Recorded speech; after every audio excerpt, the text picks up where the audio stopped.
भौतिकी के इस दिलचस्प विश्लेषण में स्वागत है। चलिए गति और विराम के कुछ मजेदार कॉन्सेप्ट्स को डिकोड करते हैं। सोचने वाली बात है कि मेज पर एकदम शांत रखी हुई किताब क्या वाकई पूरी तरह से स्थिर है? बिल्कुल नहीं। पृथ्वी लगातार सूर्य के चक्कर लगा रही है, इसलिए किताब भी अंतरिक्ष में तेजी से घूम रही है।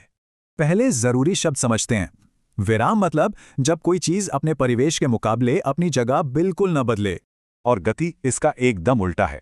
यहाँ चीजें समय के साथ अपने परिवेश के मुकाबले लगातार जगह बदलती रहती हैं। रोजमर्रा की जिंदगी में गति के उदाहरण हर जगह हैं। सड़क पर भागती कारें या छत पर घूमता हुआ पंखा। यहाँ सबसे दिलचस्प चीज है संदर्भ ढांचा। इसी तय बिंदु से हम किसी की गति या विराम को मापते हैं। ट्रेन का यात्री अपने साथी के लिए स्थिर है, लेकिन बाहर खड़े इंसान के लिए वो तेज गति में है। क्या दोनों बातें सच हैं?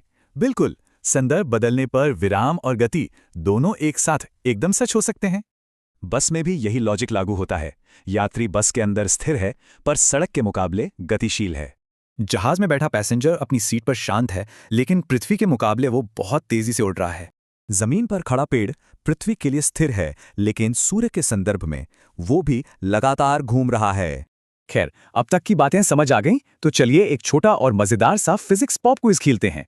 पहला सवाल, चलती हुई बस में शांति से बैठा एक लड़का रुका हुआ है या फिर गति कर रहा है?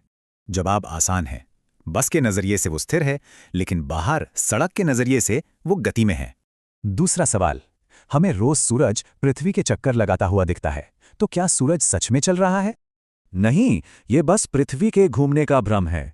संदर्भ ढांचा हमारे देखने का नजरिया पूरी तरह बदल देता है।